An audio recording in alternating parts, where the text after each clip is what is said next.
Rocky Octane wasn't your average Stonerville resident. He loved tie-dye shirts, wearing socks with sandals, and cannabis. Yeah, man, I just can't get enough of those tie-dye vibes and, the good herb. Rocky's best friend, Jody Jones, shared his enthusiasm for the herb. They were practically inseparable, always dreaming up crazy schemes and laughing at their own jokes. Jody, with her bright pink hair and mismatched socks, was a force of nature. Together, Rocky and Jody were a comedic duo, always up to something. Their adventures often involved questionable decisions and a lot of laughter. They were the heart and soul of Stonerville's quirky community. Stonerville was a town unlike any other, with streets paved with mismatched bricks and buildings painted in vibrant clashing colors. The town square featured a statue of a squirrel wearing a sombrero, a tribute to the town's unusually large squirrel population. The squirrels were known to steal food from unsuspecting tourists and participate in impromptu parades. The residents of Stonerville were just as eccentric as their town. There was Old Man Withersby, who claimed to communicate with pigeons, and Mrs. Higgins, who ran the town's only bakery and believed in the healing power of cupcakes. Mayor Mildred McMillan wore a tiara everywhere she went, even to the grocery store. Stonerville was a place where weird was celebrated and normal was boring. It was a haven for misfits and oddballs, a place where anything could happen and often did. It was a town that embraced the absurd and encouraged its residents to be themselves. It was a town where the ordinary was extraordinary and the unexpected was expected. It was a town that welcomed everyone with open arms, even the pigeons. It was a town that Rocky and Jody called home. Cinco de Mayo in Stonerville was an event of epic proportions. The entire town came alive with vibrant decorations, lively music, and the aroma of delicious food. The streets were filled with people dressed in colorful costumes, and the air buzzed with excitement. The town square was transformed into a fiesta central with food stalls selling tacos and churros. The main attraction was the rooster fighting competition, a tradition both controversial and anticipated. The atmosphere was electric, and the anticipation was palpable. It was a reflection of the town's quirky character, an event that brought the community together. Rocky and Jody had been planning their Cinco de Mayo outfits for weeks. Rocky opted for a tie-dye shirt with a picture of a taco on it, paired with his favorite socks and sandals. This shirt, man, it's got everything I love in one place. Jody chose a mismatched ensemble of bright colors and patterns, topped off with a sombrero. They spent the morning preparing snacks and rolling a few joints. They were ready for a day of festive fun, excited to embrace the chaos of Cinco de Mayo. Jody, this is gonna be the best Cinco de Mayo ever. As they left their apartment, they couldn't help but giggle with anticipation. They knew it was going to be a day they'd never forget. As they strolled through the festival, Rocky and Jody came across a peculiar sight. Hey Jody, look at that! A man in a cowboy hat selling chickens. He claims they're fighting roosters. Rocky, always up for a challenge, decided he needed one. I'm naming her Mary. Jody, though skeptical, couldn't help but laugh at Rocky's impulsive decision. Oh, Rocky, this is going to lead to something ridiculous. I just know it. She wasn't wrong. Mary the chicken was now part of their Cinco de Mayo adventure. She was tucked safely under Rocky's arm, clucking softly. They continued their journey through the festival, Mary in tow. People stared, some laughed, others shook their heads in disbelief. Rocky and Jody were used to the attention and embraced their eccentricity. They were proud to be different, a walking, talking, clucking embodiment of Stonerville's quirky spirit. They were ready to make some memories with their new feathered friend. They were ready to see what the day had in store for them. They were ready for anything, even a rooster fight.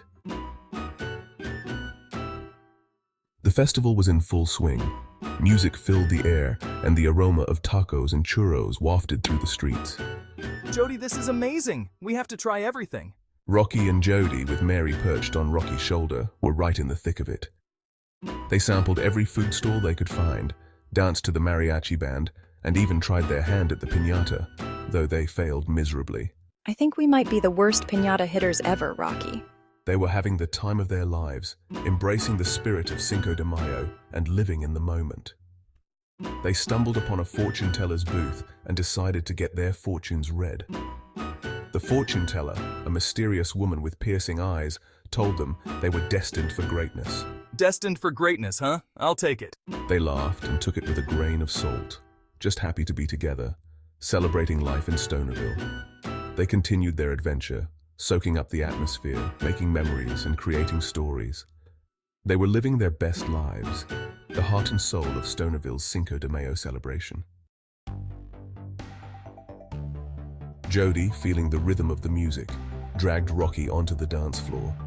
They danced with abandon, enthusiasm, and a complete disregard for coordination. They were a spectacle, the center of attention, and loving every minute of it. Come on, Rocky, let's show them how it's done. A group of women, clearly unimpressed by Jody's dance moves, began to heckle her. Is that supposed to be dancing? Jody, never one to back down from a challenge, engaged in a dance-off. It was a battle of epic proportions, a clash of styles, a showdown for the ages.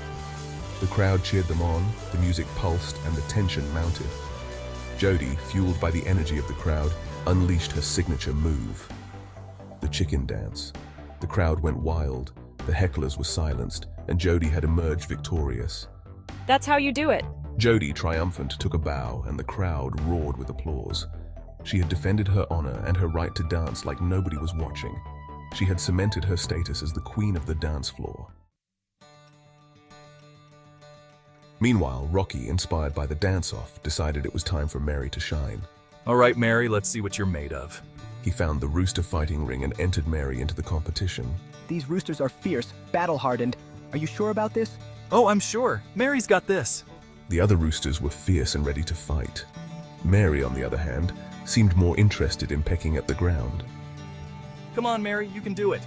To everyone's surprise, Mary unleashed a flurry of pecks and flaps, defeating her opponent in seconds. The crowd erupted in cheers. Yes, that's my girl. We did it, Mary. Rocky was ecstatic. He had a champion rooster and was a legend. Rocky hoisted Mary onto his shoulders, parading around the ring like a conquering hero. He had achieved the impossible, winning the rooster fight with a chicken more interested in snacks than fighting. He was the Rooster Rumble champion. After the excitement of the rooster fight, Rocky and Jody reunited. Rocky, you won't believe what happened. Oh, I bet I can top it. They shared stories of their adventures, laughed at their mishaps, and celebrated their triumphs. They were a team, partners in crime and best friends. Wait, where's Mary? They realized they had lost Mary somewhere along the way. They searched frantically, asked around, and retraced their steps but couldn't find her.